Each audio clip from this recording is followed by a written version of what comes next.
Hi, friends. Hello. Sarah here with the Holy Mess. It is my special honor and treat to get to be here. I know I'm not Lynette, so she is having a medical procedure today, but I have the privilege of being with you. So as we're waiting for everybody to come in and join us, welcome. If this is your first time joining us, we're so glad that you're here. I know lots of you are regulars for Tuesday Triumphs. I usually pop in and participate in the comments. So welcome.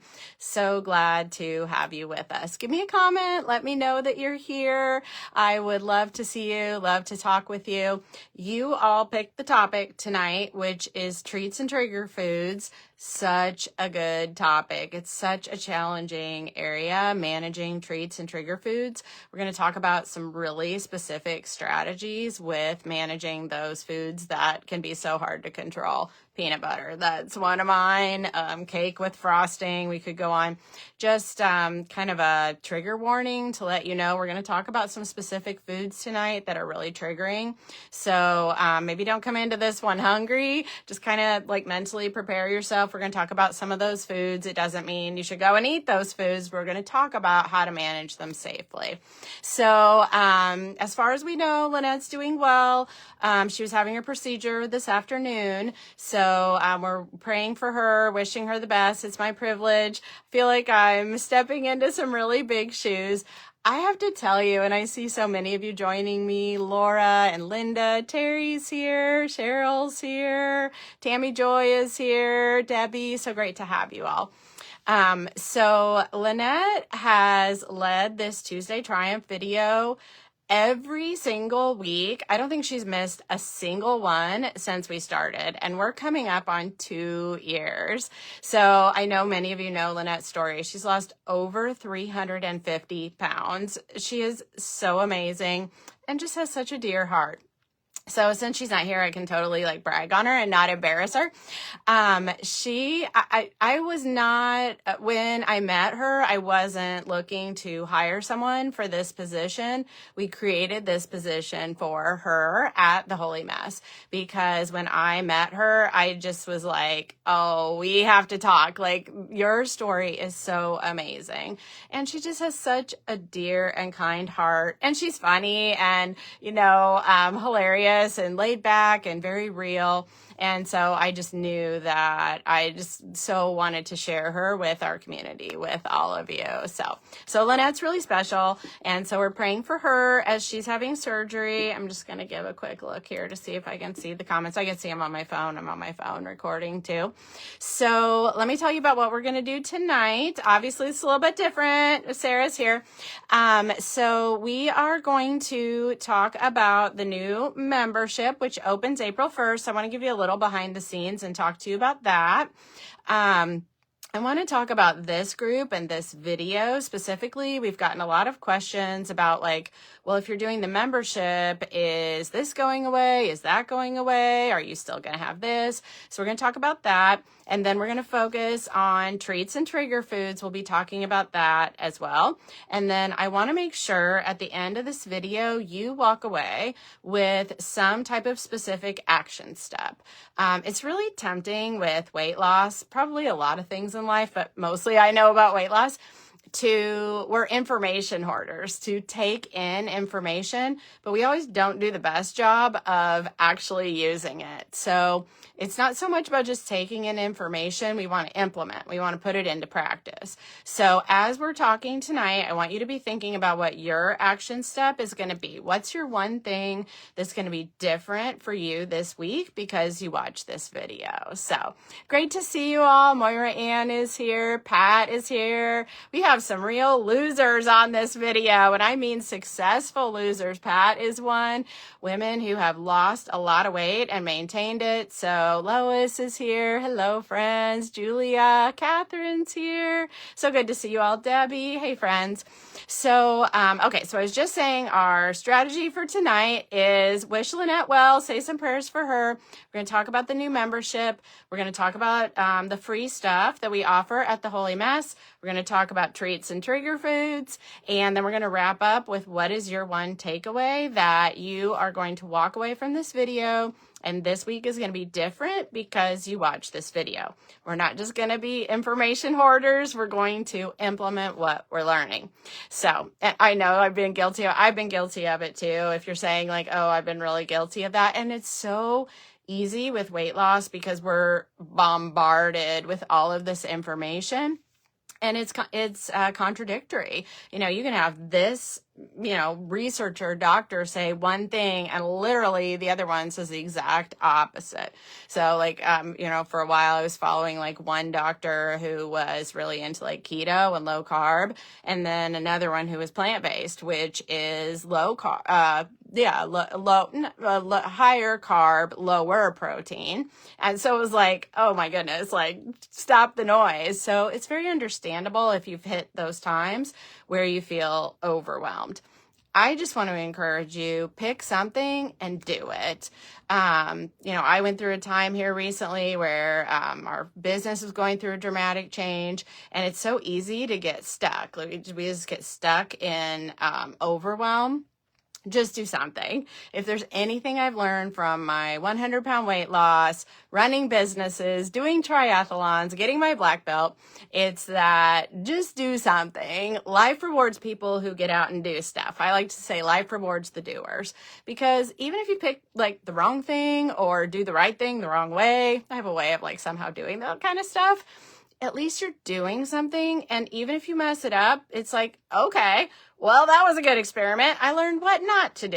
I know not to do it that way. Now I'm going to try another way. So you still come out ahead, even if it doesn't go exactly the way you had planned. So, okay, I'm pulling up your comments here as well. Okay, so a couple people were talking about the 7-day prayer cards. Those are on the website. They're free. If you want them, we can grab the link for you. Those are a great resource for you to have. Okay, so I know that some of you have heard me talk about this. For some of you, this is new. My business partner with Faithful Finish Lines, which is another company that I had, but kind of together with the separate from the Holy Mass, but we, ran them kind of parallel. My business partner, she decided to step down from Faithful Finish Lines. And after getting a lot of, good advice, both like spiritual and business and legal, we decided to close the Faithful Finish Lines membership, which we have been running for 8 years. Becky and I together for 8 years. And then before that, I had actually started a couple years before that. So we decided to close that program. And then, drum roll, we are opening the Holy Mess weight loss membership. And I could not be more excited. I am absolutely thrilled, because what we're doing is we're really taking the best of the best. We're bringing it all together. We're consolidating. So less overwhelm, less confusion, all in one place. We're taking what we used to do with our 30-day weight loss challenges, rolling some of those strategies into the new membership. We're taking some of the things that we did with Faithful Finish Lines, rolling that into the membership, and we're truly picking the best of the best. So cutting through the overwhelm, we talked at the beginning of this video, if there's so much overwhelm, trying to decide, what's the right influencer or doctor or research to follow. We are helping you streamline and focus on what really matters for weight loss. What's going to move the needle? I like to talk about these like the big rocks, there's so many different things that you have going on. So I'm like, okay, what are my big rocks? I do that with like my to-do list too. Like, what are the big things that I want to get done today? I'm going to focus on those first. Then the little pebbles, we can fill those in, but what is going to move the big rocks? So just to give you a little sneak peek of the Holy Mess membership, which opens April 1st. You'll be able to enroll on April 1st. Each month has a calendar, and I know you can't see it, and I know it's backwards. Sorry, Facebook.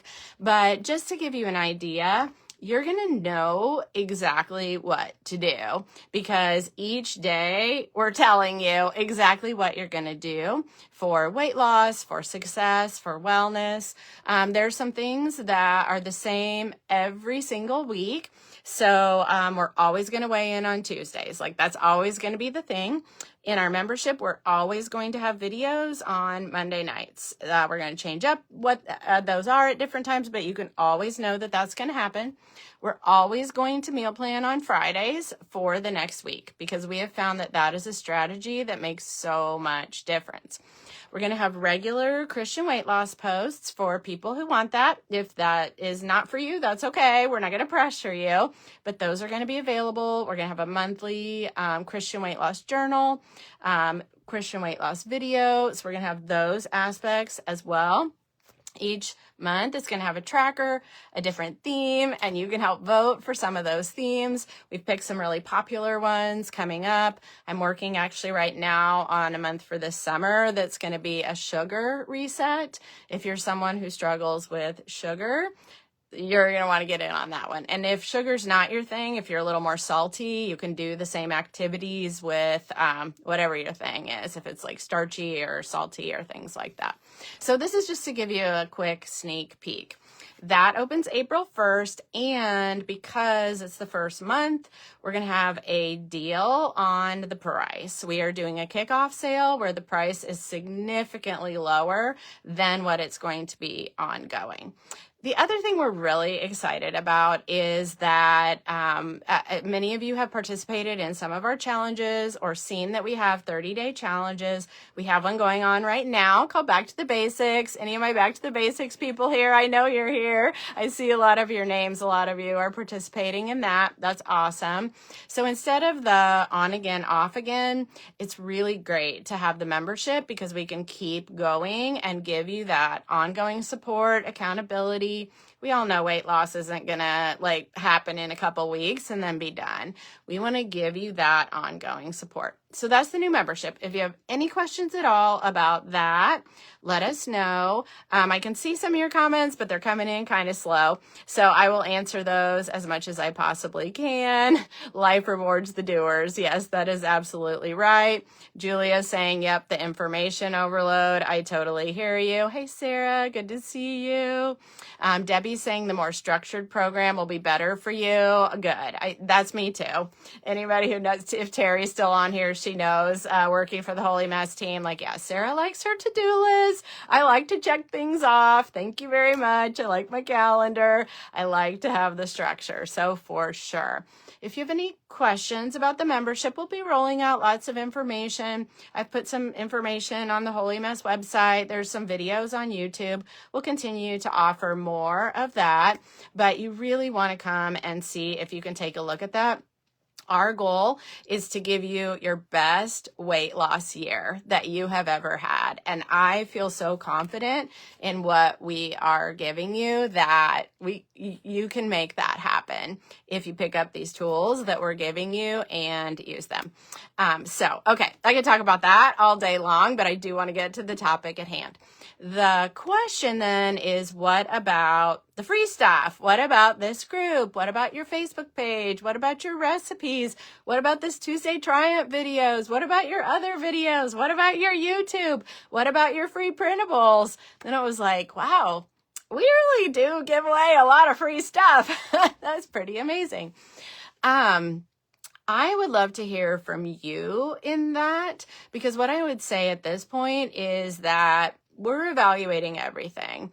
As we're pulling this together, I've been running a membership for a long time with Faithful Finish Lines, but this is our first time doing a membership with the Holy Mass. So this is a bit of a restructure for us. We're evaluating everything. So I want to hear from you what's most important to you. So when you look at all the free things that we offer, and there really are a lot of things, like I just mentioned, the website, the recipes on the website, which is an extensive collection, and all of those are, tested and photographed and all those things. Emails. We do a lot of email. We email you regularly, sequences of emails that you can sign up for. We have over 100 free printables on our website. We have our Facebook groups. We have several free Facebook groups. We have videos in Facebook. We have videos on YouTube. Out of all of those things, what is most beneficial for you? Because I want to hear from you of those things that are most beneficial for you. And then I would just say that I'm just like carefully evaluating all of that and want to provide as much as we possibly can, and try to understand people's budgets and things as much as we possibly can. I would just say for you to also understand mine, as a business, we're a small business. We just have to weigh everything really carefully, and our expenses and our budget as well. And I know that you understand that. So I see some of your things that you're commenting on. Carla says the Tuesday Triumph is a lifeline for me. Kristen asks, is there a meal plan in the membership or is it based on calorie counting? Excellent question. So there is not an ongoing meal plan in the membership. We support women who are using any healthy way of losing weight. So that could be calorie counting. That could be like mindfully eating. That could be Weight Watchers points. That could be something like low carb or something like that. I will say I am a fan of calorie counting, not to say that you always have to, or tracking, keeping a food log, but it does give a good structure. And at the end of the day, weight loss does come from eating fewer calories than what your body is burning. So we're very open to supporting women who are coming in from all different places. We are also supportive of whatever tools you're using. So if it's weight loss surgery, if it's weight loss medications, and I'm not saying those are things that we're saying you need to do, but if those are things that you and your doctor decide are right for you, then we support you. We support you here. So we do have with the new membership, let me see, I think I've got it right here. Okay, so when you join, we have a welcome kit that you'll go through, just like a few lessons and things to get you going. We want you to be really successful right within the first 24 hours. So right away, as soon as you join, we've got stuff for you so you can get going right away. We want your first week to be successful and absolutely your first month. So you can get going, get in. It's not going to take you long to get acclimated because we want you to lose weight right away the first month. Like it's time to get in, get rolling. So we do have a meal plan for right when you first join. It's optional. You don't have to use it if you don't want to. It's very, very simple. Like it doesn't even need recipes. It's just very basic. We even included the nutritional information, the Weight Watchers points, because sometimes for people, that's a little bit of a stumbling block. Like I don't even know what to eat. Somebody tell me what to eat. And I totally get it. So that's a good, like kind of a bridge to get you going. If you want to use that, you can. Don't have to if you don't want to, but it's available to you. So that is part of the welcome kit. So again, so you can get going right away. That was a great question.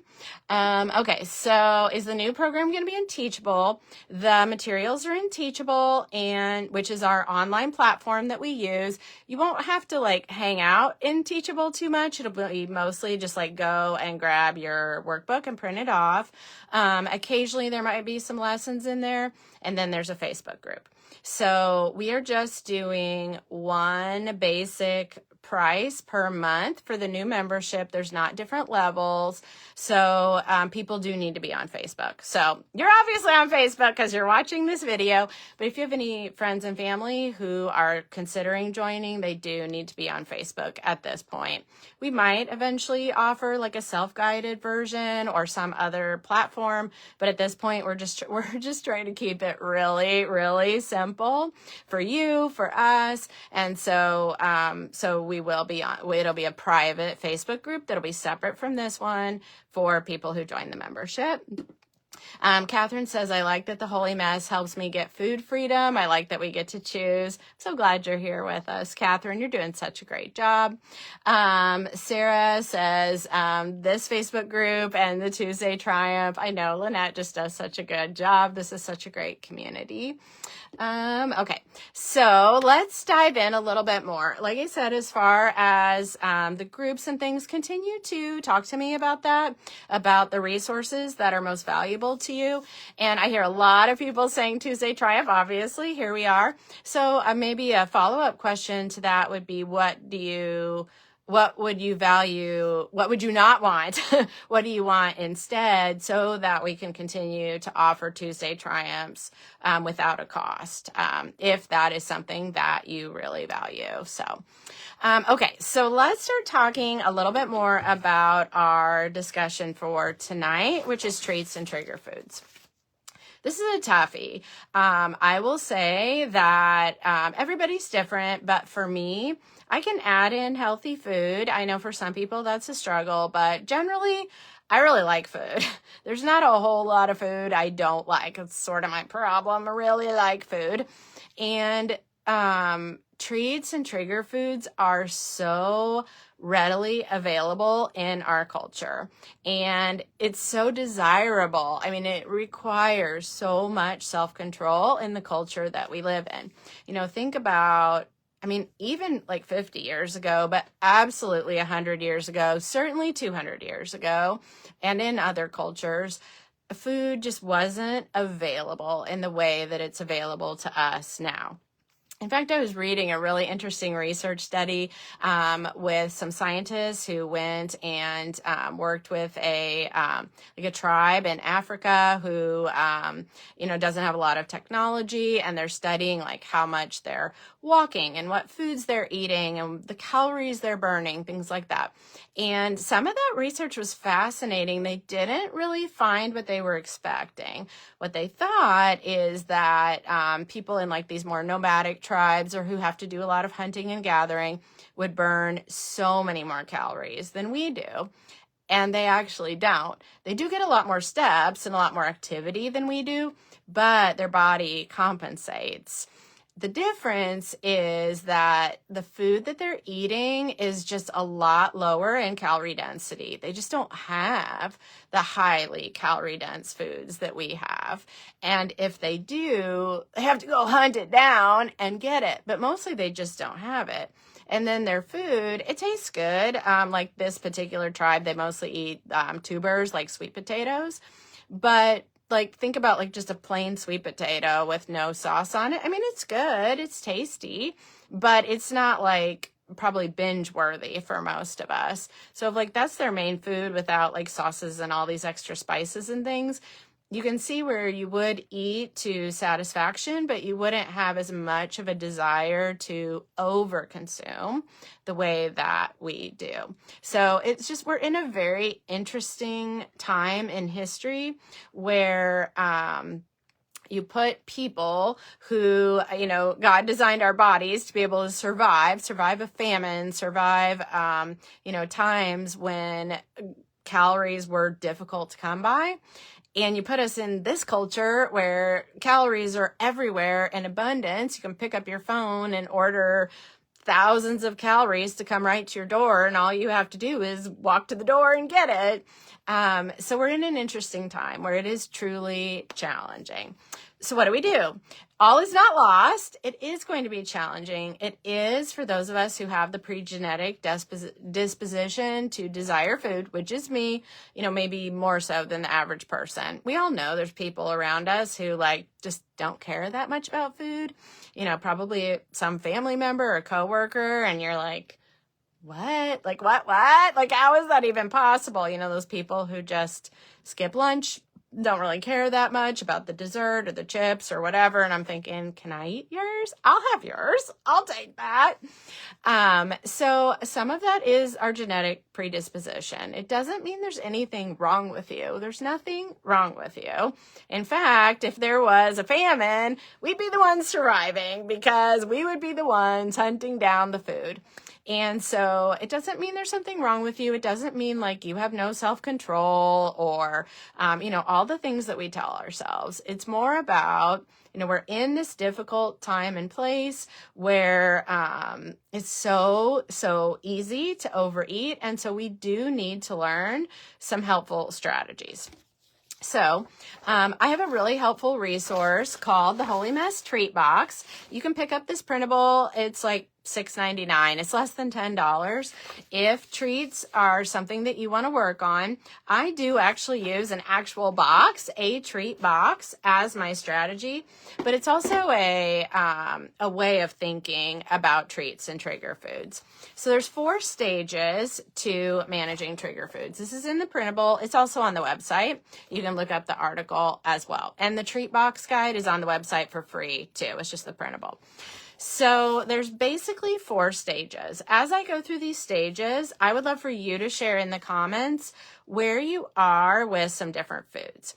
Because it's not like you're going to be in one stage with all foods. It's more like you're kind of going through these different stages in different ways with different foods. And I want to give you hope. Just because you have certain foods that are very triggering to you now doesn't mean that you always will. They might always be like sensitive foods for you, but you will probably be able to manage them much, much better, especially if you work on these things that I'm teaching you. I have a specific way of working you through this.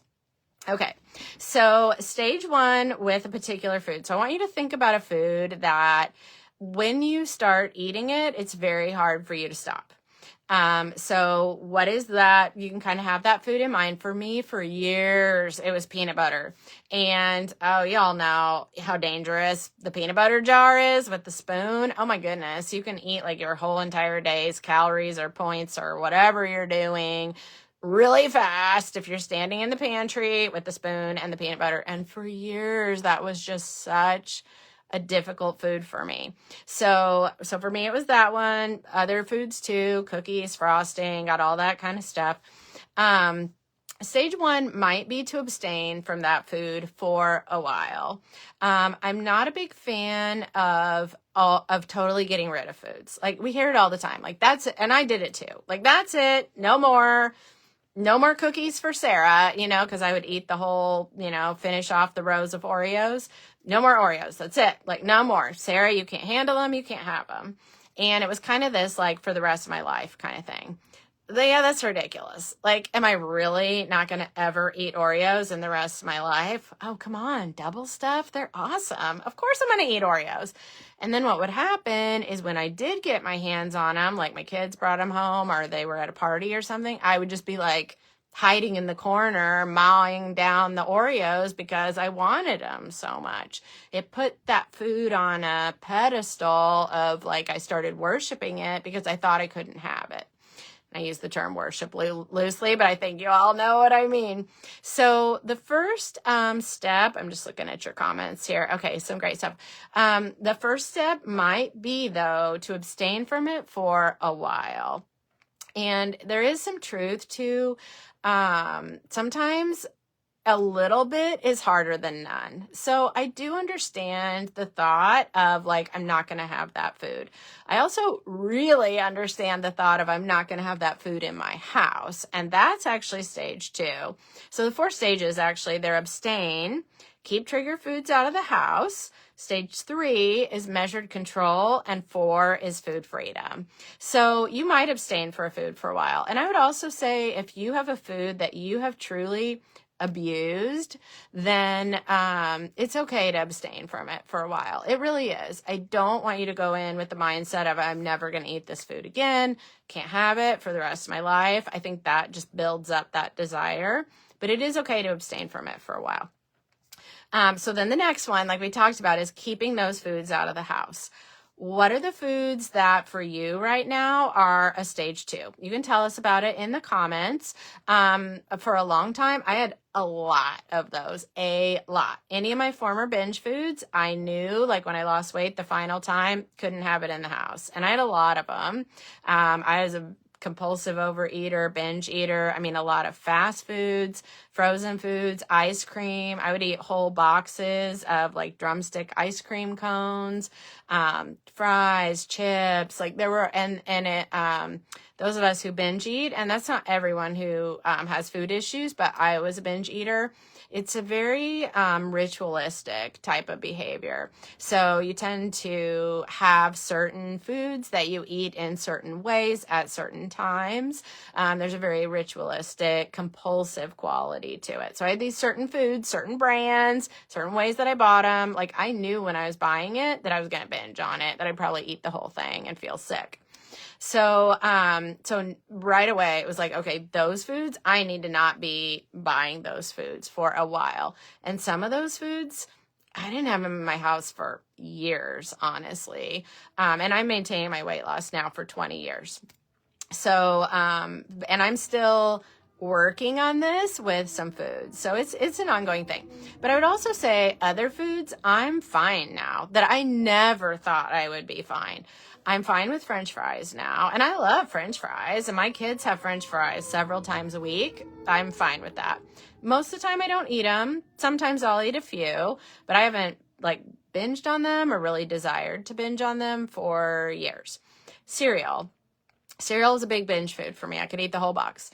I can have cereal in the house. There's probably still some certain brands that I know I have to be careful with. It'd be unusual for me to have that particular, like granola. I don't know what it is about granola. I love granola, but, I don't tend to buy that because I know that could be a really tempting food for me. If I did buy it, I would probably pre-portion it.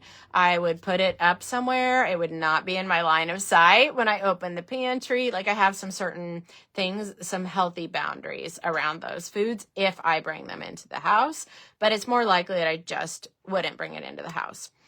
If you decide that you have these certain foods, you're not going to bring it in the house, then I think a good strategy for that stage is how can you have it safely?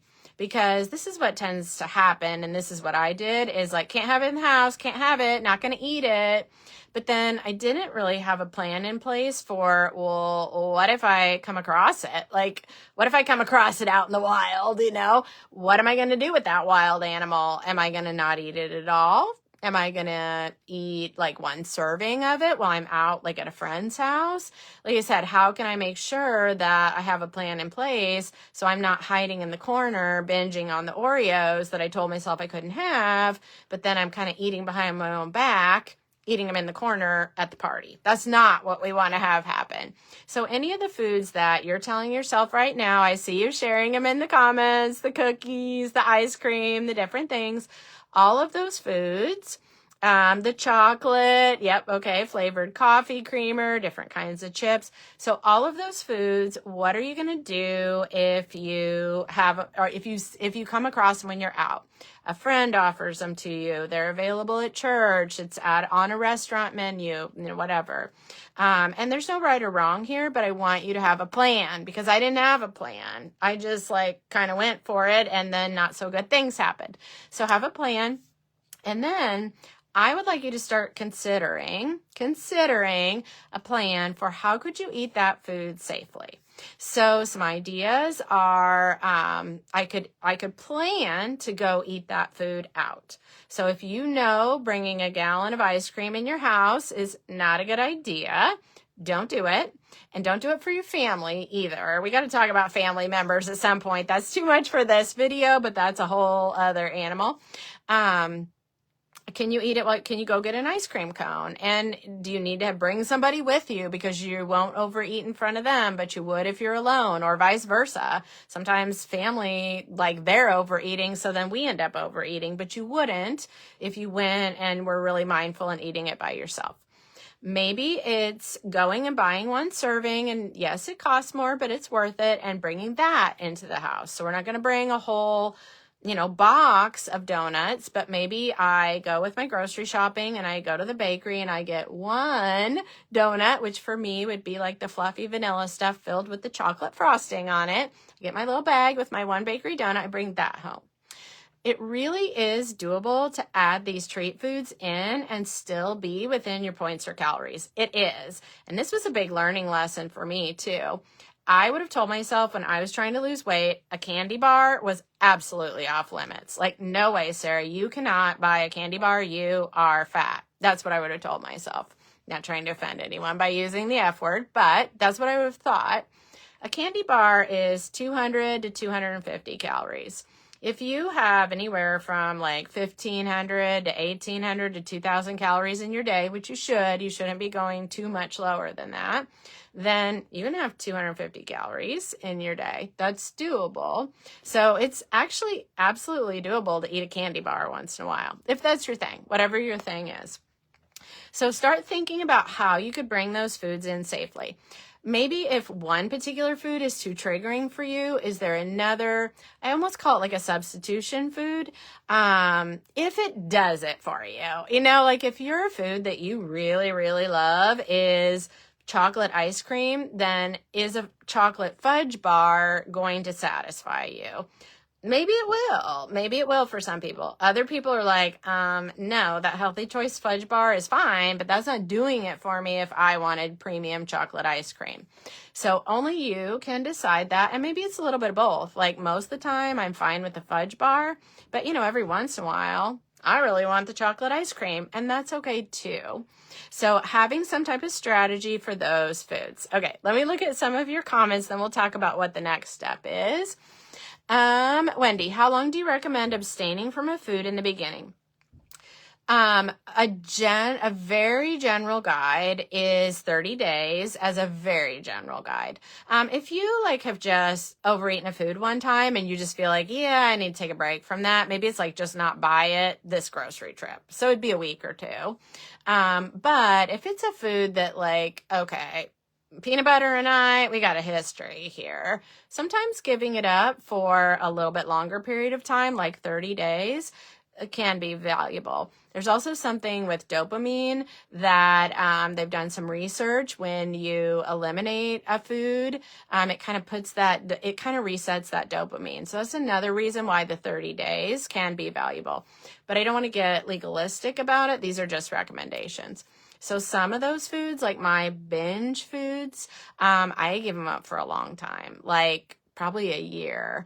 And not that I didn't eat a whole category of foods. It wasn't like I'll never eat ice cream in this year. I did, but more like I'm not going to buy that French silk ice cream that I used to always binge on. And those foods I did give up for a pretty long time. So it's going to vary a lot based on you and what you feel comfortable with. What we want to make sure that we're doing is if you're giving up a food, abstaining from a food for a period of time, you're not setting yourself up to binge on it later. So if you're white knuckling it, that's kind of a red flag of okay, maybe we need to handle this in a little bit different way. Great question. So, yep, I'm seeing Doritos in the wild. Moira said, can anybody relate to that? It's I'm not going to eat it. I'm not going to eat it. I'm not going to eat it. Oh my goodness, I'm eating all of it. That's what we're trying to avoid. And some of this, like what I said about practicing how am I going to add that food back in a safe way, is for exactly that reason. And it's even, called sometimes legalizing that food. Some people I'm on the Oreos kick here. I don't even know. I mean, I like Oreos, but they're, maybe it's Cheetos, maybe it's cupcakes, whatever. Maybe it's chips with salsa. Will bring that food in a safe and measured portion, eat it every day. I mean, maybe it's every single day I'm going to have an individual bag of chips and salsa with my lunch every single day. And then when you're out and you're at the Mexican restaurant or a party, maybe the tortilla chips, they're good, but you don't feel like, oh, I have to get in all the bags and, baskets of chips because then I can never have them again. Because then once I go home, they're off limits again. So that's the concept of legalizing some of these foods. Those are great questions. Bringing someone, some people are saying, is more helpful. Carla says, yes, having a safe strategic plan. Absolutely. And again, I think so much of the time we just don't plan for it. That's it. I'm never going to do it again. And then we kind of go back to, and again, we have these ideas of ourselves, like we picture future Sarah is always going to be perfect future Sarah, as if every day I have these perfect, follow through things. So try to picture the not so perfect Sarah. How is she going to manage this food? Because that's a little bit more realistic. Okay, so stage 3 is measured control. So that is bringing some of these things back in the house in a careful way. That might be a treat box. And if you do get the treat box, I have some specific recommendations. Like I even have stuff you can cut out in here, and you tape on your treat box of exactly how to do it, what foods to bring in, what amounts. So it's not like we're just like suddenly bringing in like the jumbo Costco size bag of trail mix. That's not what we're doing. We're doing it in a very careful way. So bringing some of those things back in, maybe it's measuring it out in individual portions as soon as you bring it home. That can help me sometimes, but sometimes that's not so good, because I found myself like I'll put it in the little baggies like everybody tells you to do, but then I'll just go in the pantry and get like 3 little pieces out of each baggie. Like, sometimes it's almost worse. The factory sealed bags can be better because there's just something about opening that factory seal that it's like, oh, I don't want to open, my 3rd little bag of chips. So sometimes that can slow us down a little bit. Having the food out of sight is valuable. Having it hard to get is even better. So I keep a lot of our treat foods in the basement. We have a refrigerator and a freezer down there. I put it all down there. So if somebody gives us cookies or a cake or something, my husband's a pastor, people like to give us stuff, which is great. We love it, but I don't want it on the counter for sure. And even like in the pantry where I can see it when I just go in there to make dinner, get my lunch, I want it hard to get, because humans, we don't like to have to do extra work. So even just that right there will make it harder. You won't be as tempted by it if it's put away. And then the final stage 4, is food freedom. So actually, what are some foods that you're okay with? You're totally okay with having it in the house. Share some of those, because sometimes we're so hard on ourselves about these foods that are hard for us to manage that we don't give ourselves credit for all the ones that we're fine with. Maybe like you're a sweets person and you're fine with chips, or you can do pasta, or you're okay with potatoes, or, what are some of the foods? I mean, obviously, like most of us are probably like, I can handle the spinach. Like, okay, you haven't found me sitting in the kitchen at midnight binging on the spinach. Although I have been known to binge on healthy foods. It does happen for some of us, like rice and things like that.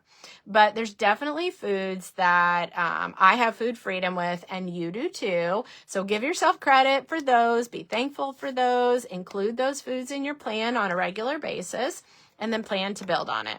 So as you work on this, I would love for you to check it out on the website or get this and really start to work through this process. It does work. You can have food freedom with some of these foods. Now, that doesn't necessarily mean like, oh, I can be like those people who like don't care and can always have it around. It's not necessarily what I'm saying. I absolutely feel like I have food freedom in ways that I never had before. And I truly give God all the glory and credit for all of that. But I'm also careful about what I'm doing. I'm not bringing in certain foods in unlimited quantities. I'm not just like leaving them on my kitchen counter. I'm doing a lot of things. I'm putting a lot of healthy boundaries in place to make all of that happen. And it can absolutely happen for you too. So a good strategy to think about as we round this out is maybe your like hot button foods. You know what those are. We all have those. Maybe that's not exactly where you want to start. And maybe those are kind of your stage 1, like abstain foods right now. Like if peanut butter is your thing, then maybe you could kind of back that up a little bit. Like maybe Peanuts are okay for you to have, or maybe peanuts in the shell are okay for you to have in the house, but you don't want to have trail mix in the house. You don't want to have peanut butter in the house. Some of those super quick and grab, or maybe like, like for me, like baking walnuts. I like them, but I'm probably not going to like just binge on them like I would, almonds or, again, like trail mix or something with chocolate or chocolate covered nuts, or you get the idea. So maybe there's a food like that you could kind of work on it. Like, okay, maybe I can have almonds in the house in the 100-calorie pack, and I'm going to kind of work on legalizing nuts with kind of that middle ground food that's a little safer. Or maybe, like a certain kind of baked good, that's like a hot button food, but I'm kind of okay with this. Like maybe I'm okay with, like for me, like a chocolate chip cookie, that's a tougher, like a little shortbread cookie. Okay, I like them, but I'm not going to be as tempted. So that might be something that I want to bring in as I work through these stages. Think about it like practice. It's an experiment. It's an experiment. You're an experiment of one because there is no other person like you. You are a unique body. You have unique needs, unique taste, unique life, circumstance. But that's a great chance to practice some of these stages. Give yourself some credit. Get some wins. Like, hey, I can handle the shortbread cookies, or I can handle the plain Lay's potato chips if I'm not ready for the Doritos. Take some of those middle ground foods and work on these stages. Then you'll be ready. You'll know the process when you start to work on some of your more hot button, those more challenging foods. But mostly I want you to know you can do it. You can do this. Okay. As we round out today's video, what's your takeaway? You remember at the beginning, I said, I don't want you to watch the video and just walk away. We're not going to be information hoarders. I want you to take it and have a specific action step. So I want you to consider something that is different about this next week because you watched this video. So let us know in the comments, what's your takeaway? What's your action step? What is going to be different for you this next week because you came to Tuesday Triumphs? And then again, just give Lynette lots of love. We're going to be praying for her. And I'm not sure if she'll be back next week. If not, I'm prepared that I'll be here next week. So we'll definitely still have the video. I'm sure she'll be popping in to say hello because she just has such a big heart and loves to share with all of you. Okay, so I see some comments here, like Lois is saying she's going to portion out some cookies. Good job, Lois. That is great. She says, I'm making healthy ones. There you go. Yeah, we really didn't even get to talking about some of the healthier swabs, but that is a great idea. First of all, it helps like lower the calories, the calorie density. It has more nutrition, so it's more satisfying. I'm thinking of like a homemade, like let's say like banana oatmeal cookie versus like a packaged and processed cookie. Also, it takes longer, like to actually, you have to do the work of making it. There's just so many benefits to that, as long as that is satisfying for you, for sure. Bonnie says she's thinking of you, Lynette. Debbie is talking about like some of the treats in her treat box. Yep, thinking like a scientist, like Moira said. So, all right. Thank you all so much. Kristen, you're going to get rid of your trigger foods. That's okay. And don't feel like bad about it or like there's something wrong with you. That's absolutely what I did. Life's hard enough, friends. I mean, don't make it harder for yourself by bringing those foods in your house right now if you know you're going to overeat it. Our bodies are drawn to the highest calorie food in your environment.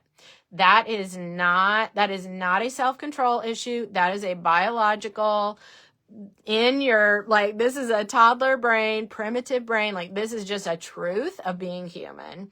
So if you know that's true, like, well, let's not make it harder on ourselves than it already is. Let's just be realistic that that's the reality. So, yeah, like I said, life is hard enough.